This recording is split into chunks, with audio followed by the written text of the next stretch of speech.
গেল জানুয়ারিতে এক মাসে 546টি প্রাণ গেছে শুধুমাত্র সড়কে, এবং এই যে 546টি প্রাণ গেছে জানুয়ারিতে, এর অর্থ দাঁড়াচ্ছে প্রতিদিন প্রায় 18 জন মানুষ মারা গেছেন কেবল সড়ক দুর্ঘটনায়। এবং তার চাইতেও বেশি শঙ্কার খবর হচ্ছে এই হারিয়ে যাওয়া প্রাণের অর্ধেকের বেশি শুধুমাত্র বাইক দুর্ঘটনায়। আমরা আলাপ করব, আমাদের সঙ্গে এই পর্যায়ে থাকবেন রোড সেফটি ফাউন্ডেশনের নির্বাহী পরিচালক সাইদুর রহমান, এবং আগে থেকে আছেন আমিনুল ইসলাম কাগজি, সিনিয়র সাংবাদিক। জনাব আমিনুল ইসলাম কাগজি, আপনি দেখলেন মানে আমরা বারবারই, যেমন আমার হাতে এখন যাত্রী কল্যাণ সমিতির প্রতিবেদন, আমরা দেখলাম 552টা সড়ক দুর্ঘটনা ঘটেছে, 209টাই হচ্ছে বাইকে। 546 জন মানুষ মারা গেছে, 223 জনই হচ্ছে বাইকে। মানে সমস্যাটা কোথায় দেখছেন আসলে? সমস্যা আপনি দেখেন, শুধুমাত্র যে আপনি যে গাড়িতে আছেন সেই গাড়িটা যে খুবই সতর্কতার সঙ্গে চালিয়ে যাচ্ছে, মনে করছেন যে আপনার গাড়িটা নিরাপদ আছে, কিন্তু অপোজিট থেকে যেটা আসছে সে কিভাবে চালাচ্ছে, কিভাবে তার নিয়ন্ত্রণ রাখছে, এটা কিন্তু আমি জানি না।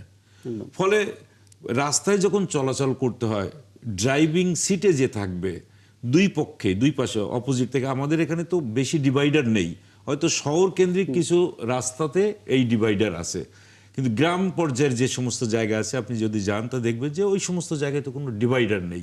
ফলে যে কোনো মুহূর্তে এই বাইক যারা চালায় দেখবেন যে কোনো মুহূর্তে তারা ওভারটেক করে চলে যাচ্ছে। আমি গতকালকের একটা আমার একেবারে পার্সোনাল এক্সপিরিয়েন্সের কথা বলি।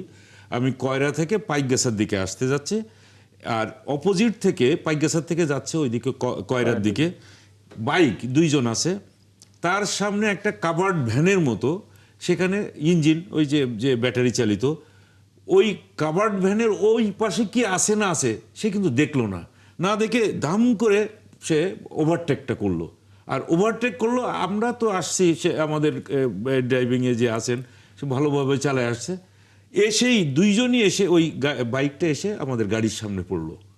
পড়েই সাথে সাথে বড় অনেক জোরে শব্দ হয়েছে, তারা পড়ে গেল ওদিকে, আমাদের গাড়িটা ওইখানে ড্রাইভ মানে একেবারে ব্রেক করার কারণেই কোনো দিকে পড়ে নেই, আমরাও পড়ে যেতে পারতাম। তো এই যে পড়লো, আমি তো ধরেই নিয়েছি যে ওখানে মারাই গেছে, এরকম একটা যে অবস্থায় পড়ছে। পরবর্তীতে যে দেখলাম যে গাড়ির সামনের মাঠঘাটটা একটু নষ্ট হয়েছে, ভেঙে গেছে, আর তারা দুইজন পড়ে, যে কারো পায়ে ব্যথা হয়েছে। তো আমি প্রথমেই জানতে চাইলাম যে তোমরা কেউ ব্যথা ট্যাথা পেয়েছো কিনা, তো বললো যে হয়তো সামান্য ব্যথা, কিন্তু এই যে মারা যেতে পারতো। এই ঘটনার উপলব্ধি কি হলো? সমস্যাটা কি গতি নাকি রং? ওই যে অসতর্ক, সামনে কি আছে না আছে সে দেখলো না। কাভার্ড ভ্যান আমি দেখতে পাচ্ছি, সেই কাভার্ড ভ্যানটা আরো বেশ কিছুটা দূরে, ওই কাভার্ড ভ্যানকে না দেখে, ওই পাশে কি আছে না আছে সে না দেখেই ওভারটেক করতে গেল, আর ওভারটেক করতে যেয়ে আমাদের গাড়ির উপরে এসে পড়লো। আমার গাড়ি যতই সতর্কতা অবলম্বন করুক না কেন, এটা কিভাবে হবে? আরেকটা কথা বলি, আমি আরেকটা এক্সপিরিয়েন্সের কথা বলি। গত বছর আমি এটা, এই যে ঈদের আগে জুলাই যোদ্ধা যারা শহীদ হয়েছিল তাদের বাড়িতে গেছিলাম ঈদের উপহার দেওয়ার জন্য, তারেক রহমানের পক্ষ থেকে যেটা দেওয়া হয়েছিল, আমাদের জিয়া রহমান ফাউন্ডেশনের পক্ষ থেকে। আমরা আলমডাঙ্গা গিয়েছিলাম।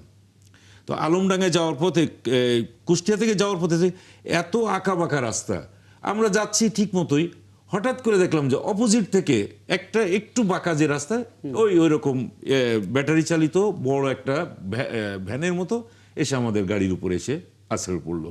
আমরা কি করতে পারি? আমরা তো চালিয়ে যাচ্ছি আমাদের মতো। আমি আসলে এই যে সতর্কতার কথা বলছি, এটা যদি রাস্তায় যারা থাকবে তারা যদি এটা না দেখে, তাহলে কোনো অবস্থাতেই এই সড়কের এই মৃত্যু কমানো যাবে না। আমি একটু সাইদুর রহমানের কাছ থেকে জানি যার গলদের জায়গাটা আসলে কি কি। জনাব সাইদুর রহমান, আপনাকে আমন্ত্রণ জানাচ্ছি। এবং আমরা আসলে শুনছিলাম আমিনুল ইসলাম কাগজি, সিনিয়র সাংবাদিক, তার একদম সত্যিকারের অভিজ্ঞতা।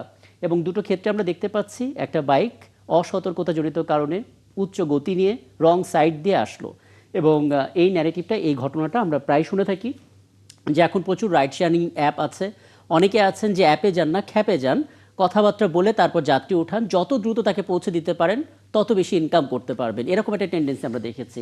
এটা একটা বড় কারণ কিনা সড়ক দুর্ঘটনায়, বাইক অ্যাক্সিডেন্টে সবচেয়ে মৃত্যু হওয়ার কারণে? আপনাদের কাছ থেকে কি তথ্য আছে আসলে? দেখুন, আমাদের বাংলাদেশে মোট মোটরযানের 71% মোটরসাইকেল, এবং এই মোটরসাইকেলের একটি বড় অংশ চলে গেছে কিশোর তরুণ যুবকদের কাছে, যারা ট্রাফিক আইন জানে না এবং জানলেও মানার প্রয়োজনীয়তা বোধ করে না। এটি একটি কারণ। এর বাইরে বেপরোয়া পণ্যবাহী যানবাহন, যাত্রীবাহী যানবাহনগুলোর বেপরোয়া চলাচলের কারণে মোটরসাইকেল দুর্ঘটনা ঘটছে। অর্থাৎ মোটরসাইকেল নিজে যেমন একটা দায়ী, পাশাপাশি অন্য যানবাহনের দায় মানে অসচেতন চলাচলের কারণে মোটরসাইকেল দুর্ঘটনার হার অত্যন্ত বেড়ে যাচ্ছে। আসলে সড়কে নিরাপদে চলাচল করাটা একটি সংস্কৃতির অংশ। আমাদের মধ্যে সেফটি কালচারটা ডেভেলপ করে নাই। এটি না করার প্রধান কারণ হলো রাষ্ট্র এটিকে কাজ মনে করে না, রাষ্ট্র প্রচারণা করে না, যে সংশ্লিষ্ট কর্তৃপক্ষ আছে তারা দায়িত্ব পালন করেন না। এটি একটি কারণ। আরেকটি কারণ হচ্ছে মানুষ তাগিদ বোধ করে না। অর্থাৎ রাষ্ট্র যদি আইনটাকে যথাযথভাবে বাস্তবায়ন করত, কঠোরভাবে প্রতিপালন করত, তাহলে পরে মানুষ সচেতন হতে বাধ্য হতো। কিন্তু যেহেতু রাষ্ট্রের উপরে দায়বদ্ধতা নেই, মানুষের মধ্যেও সচেতনতা নেই, উভয় মিলে একটা নৈরাজ্যকর অবস্থার মধ্যে আমরা পড়ে গেছি, যার ফলে অসংখ্য মানুষের প্রাণহানি ঘটছে। এবং সড়ক দুর্ঘটনায় যারা প্রাণহানি ঘটছে, যারা আহত হয়ে পঙ্গু হচ্ছে, এদের 80% দেখুন, আমি মনে করতে পারি জনাব সাইদুর রহমান, আপনার সঙ্গে আসলে এই ইস্যু নিয়ে বহুবার কথা হয়েছে। আমাদের বহু আয়োজনে আপনি যুক্ত থেকেছেন। আপনি রোড সেফটি ফাউন্ডেশনের পক্ষ থেকে থেকেছেন, কখনো যাত্রী কল্যাণ সমিতির পক্ষ থেকেও একজন আছেন, তিনিও আমাদের সঙ্গে যুক্ত হয়েছেন। সব জায়গায় গিয়ে একটা প্রশ্নে এসে কোনো উত্তর আমরা পাই না। সেটা হচ্ছে, রাষ্ট্রর কোনো সদিচ্ছা যদি থেকে থাকে তাহলে তো জিনিসটা সমাধান হয়ে যায়। কিন্তু আমরা দেখতে পেলাম সদিচ্ছার একটা বড় অভাব। পাশাপাশি বিগত সময়েও আমরা দেখলাম একটা স্বার্থের জায়গা আছে। অর্থাৎ যারা ফিটনেসবিহীন গাড়ি পরিচালনা করছেন তাদের মালিক পক্ষের সঙ্গে সরাসরি রাজনীতিবিদ যারা আছেন তাদের কোনো না কোনো ব্যবসায়িক সম্পর্ক থাকে, যে কারণে তারা চাইলেও করেন না বা করলে লস হবে দেখে তারা করেন না। এরকম কি পেয়েছেন? সমঝোতার চাঁদাবাজি আছে, এখানে সমঝোতার চাঁদাবাজি আছে। মালিক পক্ষের সাথে, শ্রমিকদের সাথে, ক্ষমতাসীন দলের, সরকারের কিছু মানুষের সমঝোতার চাঁদাবাজি আছে, যার কারণে এখানে শৃঙ্খলা প্রতিষ্ঠিত হয় না। মানে এটা হচ্ছে বিগত সময় সরকারের কথা বলছেন? মানে এই সরকার তো এখন 7 দিন হয়নি। সব সময়। আচ্ছা। এবং যখন যদি সড়কে শৃঙ্খলা প্রতিষ্ঠিত হয়ে যায়, তাহলে পরে দুর্নীতির সুযোগ থাকবে না, চাঁদাবাজির সুযোগ থাকবে না। সুতরাং এই দুর্নীতি এবং চাঁদাবাজি বহাল রাখার জন্য শৃঙ্খলা প্রতিষ্ঠা করা হয় না। এবং এখানে শৃঙ্খলা প্রতিষ্ঠার নামে শুধু কমিটি গঠন, সুপারিশমালা তৈরির মধ্যেই ঘুরপাক খায়, লোক দেখানো, আর কিছু না। এবং এই জন্য আমরা মনে করি যে বাংলাদেশের সড়ক দুর্ঘটনায় যে মানুষগুলো মারা যায়, এগুলো কাঠামোগত হত্যাকাণ্ড, এগুলো দুর্ঘটনা না। এটা রাষ্ট্রের ব্যর্থতার কারণে রাষ্ট্র ইচ্ছে করে এই অব্যবস্থা জারি রেখে মানুষকে হত্যা করে। খুবই স্পষ্ট বক্তব্য। আমি ইসলাম কাগজি, আপনি একটু বলবেন? মানে একটু আমি বলি। তার কারণ হলো, গতকালকেই আমি ওই যে কথা বলছিলাম, আমি গতকালকে না আজকেই ফেরার পথেই আমি দেখলাম যে এই যে এক্সপ্রেস হাইওয়েতে অনেক গাড়ি দাঁড়িয়ে আছে। কিছুক্ষণ পরে মনে হলো যে এই গাড়িগুলো সব পুলিশে আটকাচ্ছে। তো ওই গাড়িগুলো তো ওখানে থাকবে না, লাইনটা বেশ লম্বা লাইন হয়েছে। কিছুক্ষণ পরে হয়তো ওগুলো ছেড়ে দেওয়া হবে, নিশ্চিতভাবে তাদের কাছ থেকে কিছু টাকা পয়সা পাবে, এটি করবেই। এই কাজটা করার পরে ওই গাড়িগুলো ছেড়ে দিবে, ও আবার ওই অন্যায়টা করবে। তাহলে তার বিরুদ্ধে যদি পানিশমেন্টের ব্যবস্থা, শাস্তির যদি ব্যবস্থা না থাকে, আমরা এই কাজটা করি না। অনেক অনেক দেশেই তো আছে যে একজন অ্যাক্সিডেন্ট করার পরে কার দায় বেশি বা কে দায়বদ্ধ, তাকে যদি শাস্তির আওতায় না আনা হয়, তাহলে কিভাবে এই সমস্ত দুর্ঘটনা রোধ করা যাবে? আর একটা কথা হলো যে মানে আমি যেটা বলতে চাচ্ছিলাম, বাইকের ঘটনাটা আমাদের এখন বেশি হচ্ছে। তো এখন বাইক যারা চালাবে, বাইক যারা কিনবে, বাইকের হাতে যাদের যাবে, তাদের একটা নির্দিষ্ট বয়স অন্তত দিয়ে দেওয়া উচিত, যে যার অন্তত রেসপন্সিবিলিটি আছে, তার হাতেই তো একটা বাইক তুলে দেবেন। না হলে সে তো রাস্তায় যে কোন দিক থেকে কোন দিকে চালাবে, কার উপরে যে পড়বে, এটাও দেখা যায় না। আপনি দেখেন না মাঝে মধ্যে যে বাচ্চারা যেভাবে গাড়িটা চালায়, কোন ফাঁক দিয়ে কোথা দিয়ে যায়, মানে চোখ তো মানে মানে আশ্চর্য হয়ে যাই আমরা। এবং হুট করে দেখা গেল যে আপনার ঘাড়ের উপরে এসে এমন শব্দ করে চলে গেল।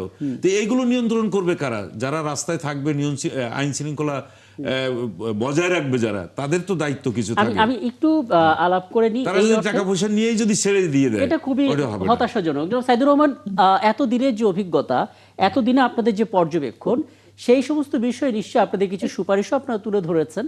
নতুন প্রধানমন্ত্রী তারেক রহমান, তিনি 180 দিনের যেই প্ল্যানগুলো নিয়েছেন, তার ভিতরে একটা বড় অংশ জুড়ে এই যানজটের বিষয়টাও আছে।